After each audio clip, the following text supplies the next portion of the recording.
Bonjour tout le monde. Je voudrais ce soir parler de 1 et 2 Thessaloniciens et je voudrais les mettre ensemble. Je voudrais mettre ce soir ensemble 1 et 2 Thessaloniciens parce que ces deux livres vont ensemble. Ernst Aby, qui a écrit des commentaires sur tous les livres de la Bible, cet homme suisse, il a écrit un livre et il a analysé en fait chaque livre de la Bible et les a datés selon plusieurs critères. Et selon lui, la première épître aux Thessaloniciens fut écrite au début des années 51 de notre ère. La deuxième épître aux Thessaloniciens a été écrite à la fin de l'an 51. Donc, très rapidement après la première épître. Et il y a une raison spécifique. Nous devons autant plus tenir compte du fait qu'à l'époque, il n'y avait pas d'email, il ne pouvait pas taper sur un ordinateur, il fallait écrire à la main. Et si Paul a aussitôt écrit une deuxième lettre à l'église de Thessaloniciens, c'est parce qu'il y avait une raison spécifique. Il y avait une erreur qui est entrée dans l'Église, une mauvaise interprétation par rapport à la première épître qu'il avait écrite auparavant. Et donc, Paul voulait corriger le tir, il voulait éviter que les gens allaient mal interpréter sa première lettre. Alors, maintenant, juste avant de continuer, je voudrais vous montrer cette Bible que j'ai ici. C'est une Bible hollandaise. C'est la première Bible que j'avais, pas celle-là, mais la même traduction. Et cette Bible a été éditée dans les années 50, en fait 1951. Et après révisée, c'est là dans les années 90. Et pourtant, il y a une erreur quand même incroyable qui est entrée dans cette Bible, qui a été utilisée peut-être le plus souvent, en tout cas depuis des décennies, dans les églises et même utilisé par les pasteurs pour prêcher aux Pays-Bas et dans la Flandre. Et le truc, c'est que quand on regarde un passage en 1 Thessaloniciens chapitre 4, nous voyons qu'il y a un problème dans ce verset que je vais vous montrer maintenant. Ici, on a 1 Thessaloniciens chapitre 4, verset 17. Ce fameux verset qui parle de l'enlèvement, en tout cas c'est ce qu'on on dit. Ensuite, nous les vivants qui seront restés, nous serons tous ensemble enlevés avec eux sur des nuées, à la rencontre du Seigneur dans les airs, et ainsi nous serons toujours avec le Seigneur. Le problème avec la Bible que je viens de vous montrer, c'est qu'on a rajouté quelques mots. On a rajouté dans ce verset les mots « Nous serons enlevés ensemble avec eux sur les nuées en un clin d'œil ». Les mots « en un clin d'œil » furent ajoutés par l'Alliance biblique néerlandaise dans cette Bible, à cette Bible, qui, comme je viens de le dire, a utilisé probablement le plus souvent pendant des décennies. Aujourd'hui, il y a d'autres nouvelles versions, nouvelles traductions, mais cette Bible, c'était aussi utilisée lorsque moi j'étais jeune et que je fréquentais des églises évangéliques aux Pays-Bas. Le problème, c'est que ces mots en un clin d'œil furent ajoutés et beaucoup de gens ont interprété cela comme parlant de l'enlèvement de l'Église en un clin d'œil. Mais nous avons ici le texte qui ne mentionne pas cela et je peux vous le prouver. Je ne sais pas si quelqu'un parmi vous saurait lire en grec, mais on a ici clairement tous les mots en grec qui mentionne clairement le texte ici, et il n'y a pas ce mot en un clin d'œil dans ce verset. Là, vous avez mot par mot tout le texte de ces manuscrits. Donc, si on retourne dans le verset qu'on est en train d'étudier, ici au chapitre 17, nous avons bien sûr beaucoup de gens qui pensent que ça parle de l'enlèvement de l'Église. Moi, je l'ai cru pendant des années. Mais jusqu'au moment où on m'a rappelé qu'il y a eu une deuxième épître. Deuxième épître aux Thessaloniciens. Et là, Paul, en fait, il va écrire pour corriger une mauvaise interprétation. Alors, sur ce que je viens de lire là, on peut bien sûr analyser. Je peux vous montrer aussi des choses qui semblent vraiment contraires avec cette idée de l'enlèvement de l'Église. Ici, à partir de ces versets que vous voyez là, mais je voudrais vous montrer quelque chose à partir du deuxième épître aux Thessaloniciens. Alors, si je vais là-bas, rappelez-vous, ceci a été écrit très rapidement et Paul a écrit cela pour une raison spécifique, parce qu'on a mal interprété sa première lettre. Et donc, quand on voit ici, en 2 Thessaloniciens chapitre 2, il va commencer à dire, pour ce qui concerne l'avènement de notre Seigneur Jésus-Christ et notre réunion avec lui, nous vous prions, frères. Alors, la première chose, le mot réunion ici est épisynagogue. Il y a le mot synagogue ici en grec mentionné. Ce mot donc fait référence à ce que les Juifs ont utilisé. Il y a uniquement les Juifs qui ont des synagogues. La synagogue est un lieu où on se rassemble, où on se réunit, où on est réunis ensemble. Et donc, c'est en fait quelque part un appel que Paul veut dire, nous allons avoir notre synagogue avec Jésus-Christ. Nous allons vivre notre synagogue à nous, et qui est différent par rapport aux synagogues juives. Et il dit, il va donner des indications par rapport au temps. Ce qu'il va dire, il dit, nous vous prions, frères, de ne pas vous laisser facilement ébranler dans votre bon sens, de ne pas vous laisser troubler, soit par quelque inspiration, soit par quelques paroles, ou par quelques lettres qu'on dirait venir de nous, comme si le jour du Seigneur était déjà là. Donc, notez que j'ai marqué, souligné en jaune, le mot vous. Paul s'adresse toujours aux chrétiens du premier siècle. Ces chrétiens à qui il a écrit une première épître, même pas une année avant. Et donc là, il va dire, voilà, vous avez un problème parce que vous êtes ébranlés, vous étiez séduits, c'est ce qu'il va dire aussi, que personne ne vous séduise dans le verset 3. Et donc une manière, parce que en fait, vous êtes troublés maintenant, comme si le jour du Seigneur était déjà là. Bon. Après, il va dire déjà, en premier lieu, je voudrais attirer votre attention sur le fait qu'il s'adresse toujours à ces chrétiens au premier siècle, ces chrétiens à Thessalonique. Il s'adresse à eux. Eux, ils avaient un problème d'interprétation de la première lettre. Et c'est donc pour eux qu'il a écrit une deuxième épître, dans laquelle nous sommes actuellement.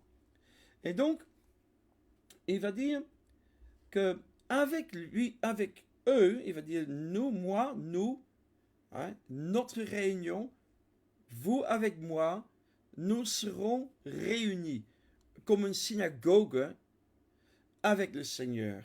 Ça va arriver notre synagogue. Et après, il va expliquer que personne ne vous séduise d'aucune manière, car il faut que l'apostasie soit arrivée auparavant, et qu'on ait vu paraître l'homme du péché, le fils de la perdition, l'adversaire qui s'élève au-dessus de tout ce qu'on appelle Dieu et de ce qu'on adore, jusqu'à s'asseoir dans le temple de Dieu, se proclamant lui-même Dieu.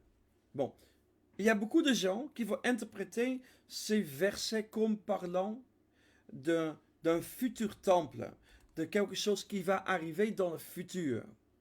avec un antéchrist qui doit encore arriver, et un temple encore à construire dans lequel l'antéchrist va s'asseoir. Le problème, c'est que Paul a toujours, comme je vous ai montré, il a écrit à eux, à ces gens-là qui ont vécu au 1er siècle. Et donc c'est à eux qu'il s'adresse.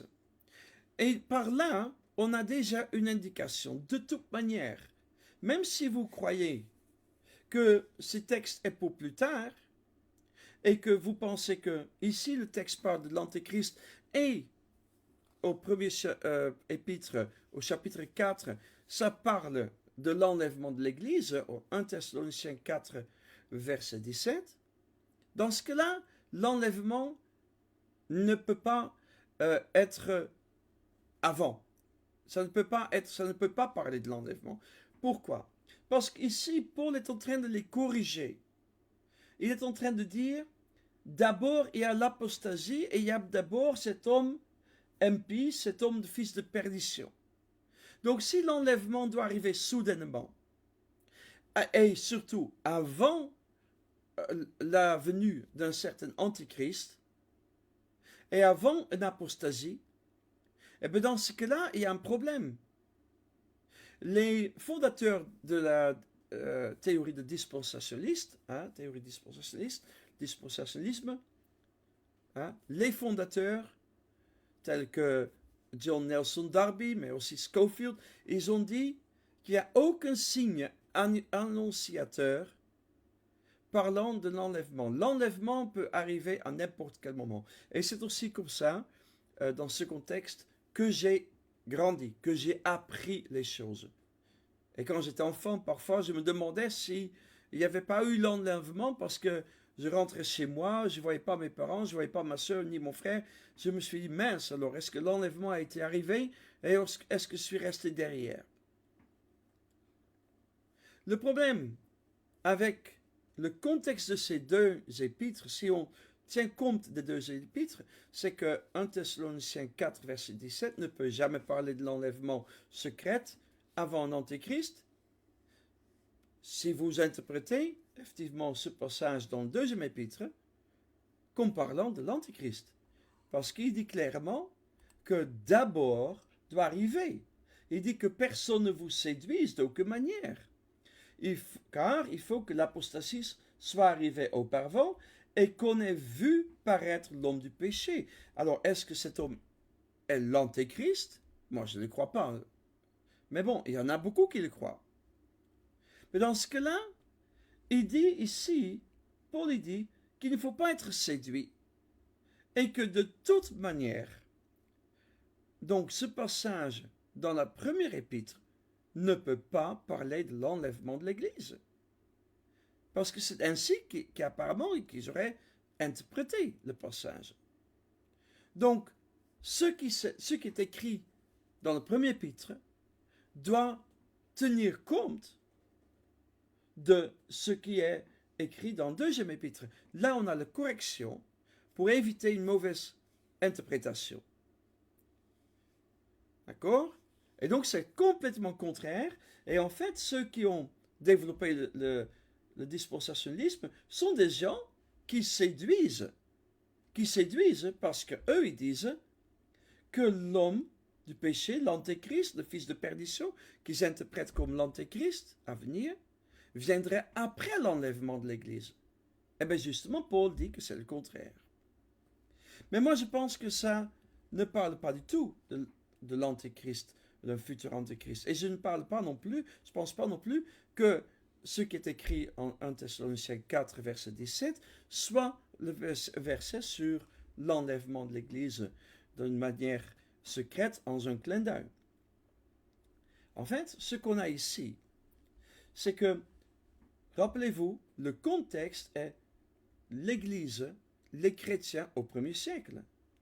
Et Paul dit à ces gens-là que personne ne vous séduise, vous.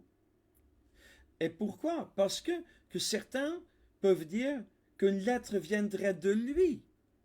Excusez-moi, est-ce qu'on peut encore recevoir une lettre de l'apôtre Paul aujourd'hui? Est-ce que quelqu'un pourrait encore être séduite une personne, est-ce que quelqu'un peut être séduit aujourd'hui par soi-disant une lettre qui pourrait soi-disant encore venir de Paul? Je ne le pense pas. Je pense que tout le monde sait que, entre-temps, Paul est décédé. Alors, pourquoi est-ce qu'on peut penser, alors nous, pourquoi on pense que ce passage parle de fin des temps? Puisque Paul a averti ces gens-là en disant, ne croyez pas des lettres qui soi-disant viendront de nous et qui disent des choses contraires à ce que nous avons déjà écrit et enseigné, même sur place. Donc là, je pense qu'on a déjà la réponse. Ce passage ne peut pas être un passage qui parle de fin de temps. Et donc, il va dire aussi comme si le jour du Seigneur était déjà là. Alors, par là, vous avez aussi la réponse que le passage en 1 Thessaloniciens 4, verset 17, ne parle pas de l'enlèvement de l'Église. Parce que, comment, dans ce contexte, ça peut être le cas, étant donné qu'on enseigne toujours que l'enlèvement peut arriver à n'importe quel moment, mais dans ce cas-là, ce que Paul a écrit avant ne peut pas concerner un enlèvement de l'Église soudaine où l'Église serait complètement partie. Parce que dans ce cas-là, pourquoi il dit comme si le jour du Seigneur était déjà là? Pourquoi ils les avertissent de cette manière-là? Parce que visiblement, des gens pouvaient croire dans ce qui est écrit déjà auparavant, tout en pensant que le jour du Seigneur était présent avec eux. En fait, il est en train de dire, certains parmi vous, vous croyez que le jour du Seigneur est déjà là. Or, vous vous trompez. Donc, le jour du Seigneur, pour Paul, voulait dire quelque chose sur cette terre. Et quelque chose qu'on pouvait vivre et continuer à vivre et dont on pouvait être un témoin. Mais donc, Paul il dit que personne ne vous séduise, vous les Thessaloniciens, aux premières églises, premier siècle. Et il dit, car il faut que l'apostasie soit arrivée auparavant. Beaucoup de gens pensent que l'apostasie serait quelque chose dans le futur. Mais je voudrais vous montrer la traduction de Osterwald. Osterwald traduit ici que personne ne vous séduise en aucune manière, car il faut que la révolte soit arrivée auparavant. La révolte. Donc l'apostasie est une révolte. Le mot apostasie, au premier siècle, pouvait avoir un sens politique comme religieux. Et ça pouvait être aussi comme une révolte par rapport à quelque chose qui était établi, même une révolte politique. Et donc, ça ne peut pas être... Ça, dans ce sens, ça parle donc de quelque chose qui a eu lieu à leur époque, ou quelque chose qui allait arriver. Pourquoi Paul va-t-il leur dire il faut que l'apostasie soit arrivée auparavant? Si cette apostasie devait avoir lieu dans 2000 ans, pourquoi leur parle-t-il de ces choses-là? À quoi bon annoncer des choses qui vont arriver dans 2000 ans ou plus? Pourquoi leur enquiquiner avec ces termes, avec ces prophéties si lointains? Pourquoi tout simplement ne pas laisser les chrétiens tranquilles à cette époque-là? Non, si Paul leur a adressé ces mots, ces deux épîtres, c'est qu'il s'agissait des événements qu'ils allaient vivre, qui concernaient leur époque. Et Paul, il voulait juste dire, ne pensez pas que ce soit déjà là, mais ça va être bientôt, parce qu'il va dire, ça va arriver. Il y a des signes que vous allez pouvoir observer. C'est pour cela qu'il les écrit. Et il va dire qu'il faut d'abord l'apostasie, cette révolte. Mais est-ce qu'il y a eu une révolte? Est-ce qu'il y a eu une révolte à cette époque? Eh bien sûr, il y a eu la révolte des Juifs qui a commencé en l'an 66 et qui a abouti à la destruction du temple de Jérusalem et toutes les villes importantes de la Galilée et la Judée, jusqu'à Massada, le dernier bastion. Et la majorité, presque tout le monde, fut tué et le reste des personnes furent emmenées comme esclaves par les Romains. Donc, et Paul, qui écrit dans les années 50, écrit à quelque chose qui va arriver, mais dans pas trop longtemps. Une bonne dizaine d'années, 15 ans. Et donc, il dit, voilà, il y a d'abord une révolte, une apostasie politique contre les Romains qui vont arriver. Et il y aurait un fils, l'homme de péché, le fils de perdition. Qu'est-ce qu'il dit en plus de cet homme? L'adversaire qui s'élève au-dessus de tout ce qu'on appelle Dieu ou ce qu'on adore. Vous savez, les Césars aimaient être adorés. Caligula, un empereur qui a vécu un peu de temps avant, il avait même un statut pour lui-même, et le statut devait être habillé de la même manière que lui est habillé. Chaque jour, les mêmes vêtements devaient être mis sur le statut que les mêmes vêtements que lui portait. Et les gens devaient adorer la statue de Caligula comme s'ils allaient adorer le César. La même chose est arrivée avec Néron qui se comparait comme le dieu de la guerre. Alors, l'adversaire qui s'élève au-dessus de tout ce qu'on appelle Dieu ou qu'on adore, jusqu'à s'asseoir dans le temple de Dieu. Vous voyez, Paul écrit dans les années 50. Et il parle du temple de Dieu. Est-ce qu'il peut parler d'un futur temple de Dieu? Mais pourquoi il ne le mentionne pas? Pourquoi il ne mentionne pas que ça serait un futur temple, étant donné que le temple de Dieu à Jérusalem était encore debout? Le temple de Dieu était là jusqu'à l'an 70. Donc au moment que Paul écrit, il y a des personnes qui se lèvent au-dessus de Dieu et de tout ce qu'on adore, et ce sont certains empereurs. Certains ont vraiment accepté et même poursuivi, ils voulaient avoir cette adoration de la personne, de leur personne. Et il y avait en effet aussi un temple de Dieu à Jérusalem qui était encore debout. Et il y a effectivement, l'histoire l'a démontré, il y a eu des Romains qui sont entrés dans le temple, même avant que Paul ait écrit ça. Mais il y a l'empereur Tite qui est arrivé dans ce temple et qui a reçu l'adoration à l'endroit du temple juste après avoir détruit ce lieu. Il est arrivé à ce même endroit, il a reçu des sacrifices, il y a eu des sacrifices pour les dieux romains, et les soldats l'ont adoré et acclamé comme Dieu. Exactement au lieu, il était assis là où était le temple de Dieu. Et puis, Paul y va dire ici, ne vous souvenez-vous pas que je vous disais ces choses lorsque j'étais encore chez vous? Honnêtement parlant, est-ce que vous pensez, Paul pour qui le temps était compté, lui qui voyageait beaucoup, qui ça prenait beaucoup de temps et qui essayait de passer du temps dans chaque église, est-ce que vous croyez vraiment que Paul voulait raconter des choses, des prophéties qui allaient concerner quelques milliers d'années plus tard et qui ne leur concernaient pas du tout puisque toutes ces personnes sont déjà mortes, bien sûr? Ou est-ce que vous croyez que Paul leur parlait des choses qui les concernaient? Moi, je pense que c'est ça. Paul n'a pas gaspillé son temps. Quand il parle du temple de Dieu, c'était bien le temple qui est encore debout. Et quand on parle de personnes qui se font appeler Dieu, qui vont recevoir l'adoration, bien sûr, il parle de César.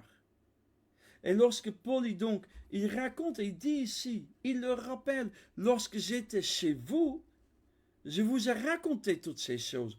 N'oubliez pas, c'est pour ça, ne vivez pas dans le désordre, n'allez pas vivre contraire à ce que j'ai enseigné. Et maintenant, il dit ceci dans le verset 6.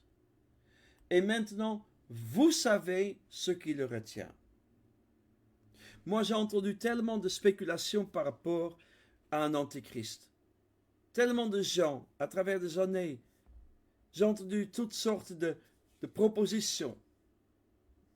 Ça allait de Bush à Bill Clinton, à toutes sortes de personnes politiques. Et d'ailleurs, bien avant, il y avait Hitler, Mussolini, il y avait Napoléon, il y avait... Tous ces gens étaient désignés comme l'antéchrist. Mais est-ce que vous croyez vraiment que Paul leur a donné le nom d'un futur antéchrist qui devait venir 2000 ans plus tard, à ces chrétiens qui vivaient au premier siècle, qui avaient leurs propres défis et leur propre contexte? Pourquoi eux, ils savaient le nom d'un futur antéchrist et nous, on ne saurait pas? Vous ne trouvez pas ça un peu bizarre? Non. Moi, je pense qu'ils savaient exactement ce qui se passait. Ils savaient exactement ce qui le retenait parce que c'était dans leur époque. Et ils ont compris ce que Paul leur a dit. En fait, il va continuer. Il dit que donc cet homme, l'homme de péché, fils de perdition, il était retenu. Vous savez maintenant, vous savez, à ce moment, maintenant, il y a 2000 ans, maintenant, dans les années 51, Paul écrit, 51 après Jésus-Christ, il écrit maintenant, vous savez, vous les Thessaloniciens, ce qui retient cet homme, fils de perdition, pour qu'il ne paraisse qu'en son temps. Donc il y avait un temps spécifique. Ce mystère, car le mystère de l'iniquité agit déjà. Il faut seulement que celui qui le retient encore ait disparu. Mais ce mystère de l'iniquité qui le retenait agissait déjà au premier siècle. Et il dit, il faut seulement que une personne qui le retient, ait disparu. Certains vont me dire, mais c'est le Saint-Esprit. Mais bon, ça peut tirer par les cheveux. Non, Paul, il parle d'une personne qui le retient. Et lorsque cette personne, celui qui le retient, est disparu, il va paraître. Alors paraîtra l'impie, dit-il au verset 8, que le Seigneur Jésus détruira par le souffle de sa bouche. Alors, qu'est-ce qui s'est passé quand il dit « Maintenant, vous savez déjà ce qui le retient ». Dans ces années-là, dans les années 50, il y avait l'empereur Claude. Claude était un homme, un administrateur. Il ne cherchait pas toutes ces adorations de César. C'était un bon administrateur, un homme calme, un homme de paix.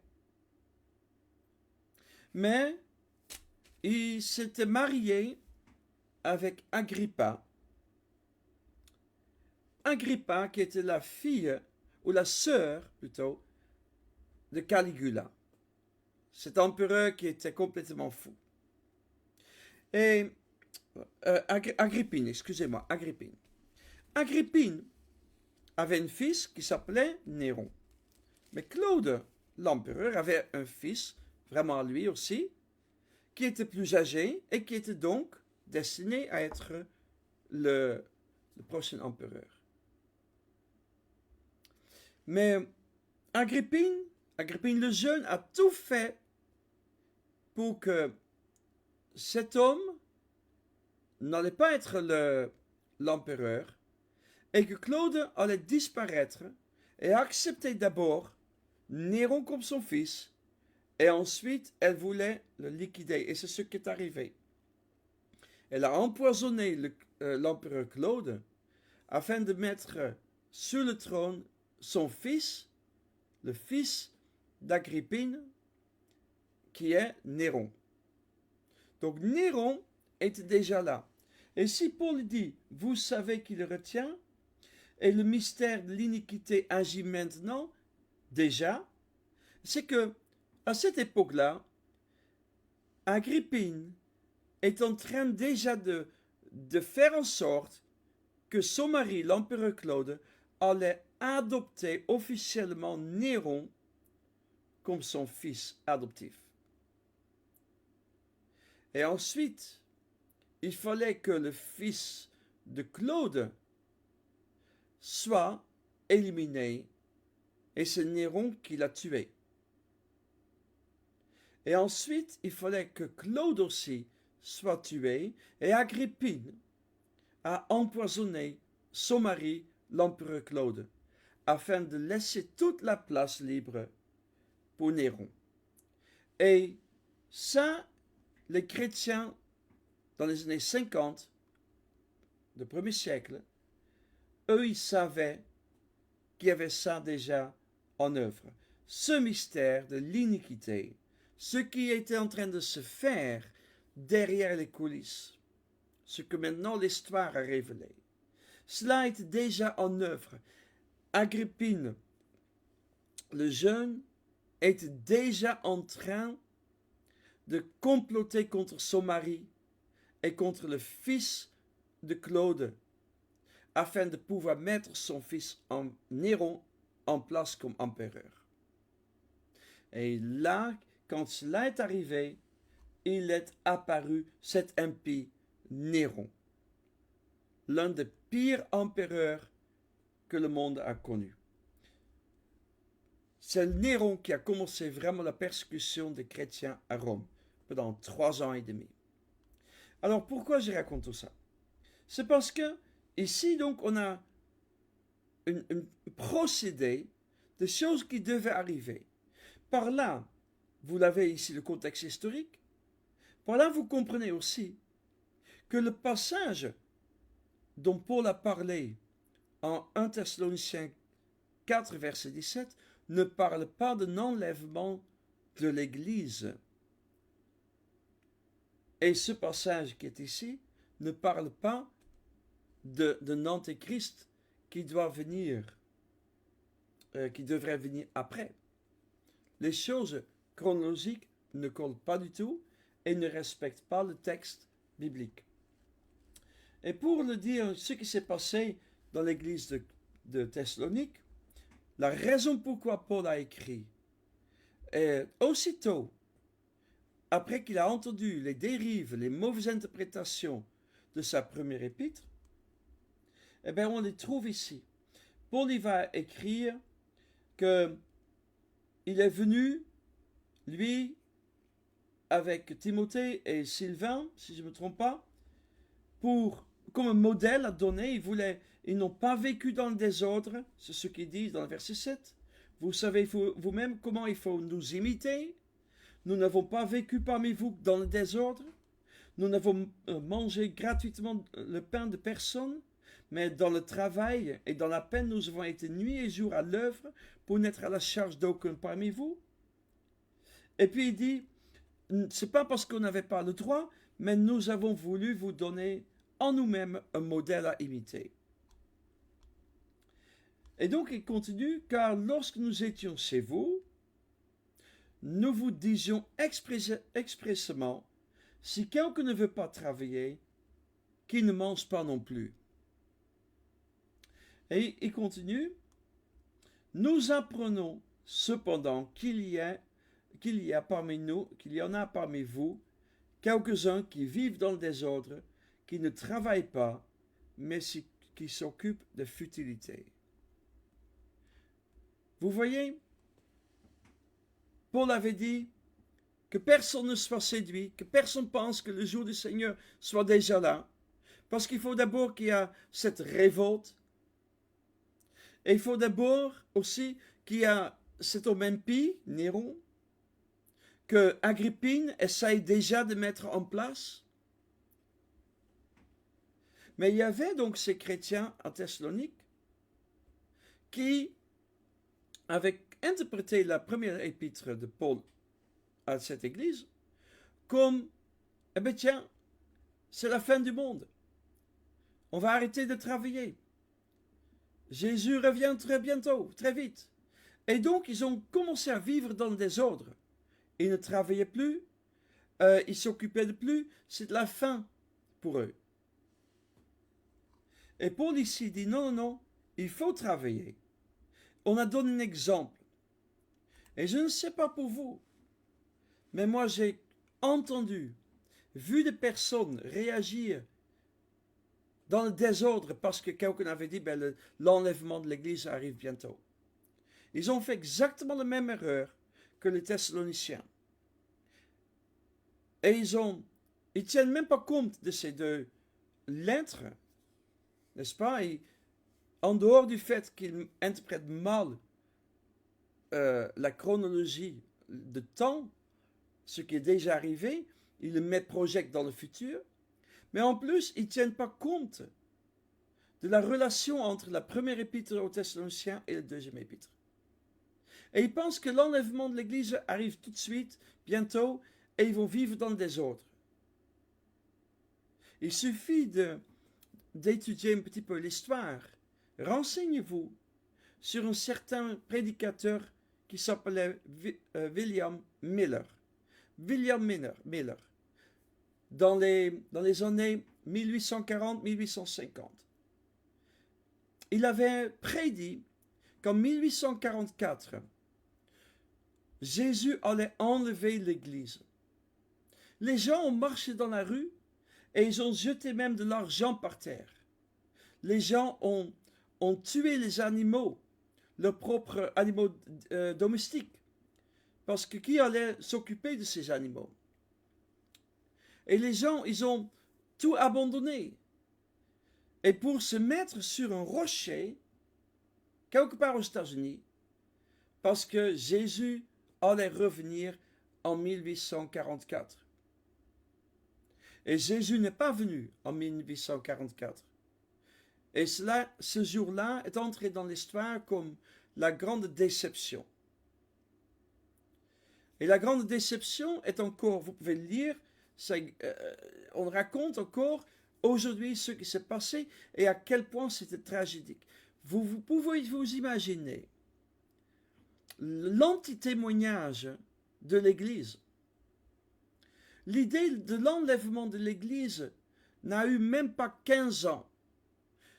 Cette idée est arrivée par un certain John Nelson Darby en Angleterre, un Irlandais qui n'aimait pas le roi de l'Angleterre qui était hostile envers son pays. Cet homme a quitté l'église anglicane, a commencé son propre église et a développé le darbyisme avec le dispensationnisme, l'enlèvement de l'église et tout ce qui va avec. Et même pas 15 ans après, on a du désordre, un tel désordre qu'aujourd'hui, on parle encore de William Miller et tous ceux qui l'ont suivi dans ce délire. J'ai ici un livre qu'on m'a donné, et je l'ai reçu même 2 fois. Et dans ce livre, d'un Français, c'était marqué que l'enlèvement de l'Église allait avoir lieu en 2016. Ce livre a été publié par une maison d'édition chrétienne française que vous connaissez peut-être. Et dans ce livre, il a donné une date que Jésus allait enlever l'Église en septembre 2016. Et une personne que j'ai contactée avait un mari non chrétien et avait même dit de mensonges parce que elle croyait en cet enlèvement. Et elle a donné des promesses comme ça à droite et à gauche parce que de toute manière, elle ne sera plus là. Mais cela, bien sûr, c'est arrivé. Septembre 2016 est passé. Et après, je lui ai rappelé, j'ai dit, t'en es où avec tes promesses? Et bien sûr, il n'y avait plus personne. Je ne sais pas pour vous, mais imaginez-vous son mari. Il devait penser quoi? Un homme non chrétien. Il a dû se dire, mais ces chrétiens sont fous en fait. Et on voyait que cette femme vivait dans le désordre parce que pour elle, le jour du Seigneur était imminent. Jésus allait revenir. Encore une personne qui interprète mal, qui a interprété mal 1 Thessaloniciens 4, verset 17, et qui ne tient même pas compte de 2 Thessaloniciens. Si tu veux interpréter de manière futuriste le premier épître de Thessaloniciens, il faut aussi prendre le deuxième épître et tenir compte dans le même sens. Mais elle ne l'a pas fait. Si au moins elle aurait fait cela, elle n'aurait pas fait ces bêtises. Il est donc important de bien lire le texte, de bien étudier l'ensemble des textes bibliques et de les mettre dans le contexte. De dire, ok, mais à qui est-ce que le texte a été écrit? Parce que si on ne fait pas gaffe, on va vivre dans le désordre et ça ne serait pas un témoignage. Donc voilà, je voulais vous laisser avec cela. Je peux encore vous prouver que 1 Thessaloniciens 4 ne concerne pas du tout l'enlèvement de l'Église. Tiens, je vais le montrer, parce que je ne veux pas vous laisser sur la fin. Je vais vous montrer le passage. Retournez là. Juste très rapidement, on voit ici que, disons à partir du verset 15, « Voici en effet ce que nous vous déclarons d'après la parole du Seigneur, nous les vivants, restez pour l'avènement du Seigneur, nous ne devancerons pas ceux qui sont morts, car le Seigneur lui-même a un signal donné à la voix d'un archange, au son de la trompette de Dieu, descendra du ciel et les morts ressusciteront premièrement. Et ensuite, nous les vivants, qui serons restés, nous serons tous ensemble enlevés avec eux sur les nuées à la rencontre du Seigneur dans les airs, et ainsi nous serons toujours avec le Seigneur. Si ce passage parle de l'enlèvement de l'Église, nous ne serons pas, selon la théorie du dispensationaliste, ainsi toujours avec le Seigneur.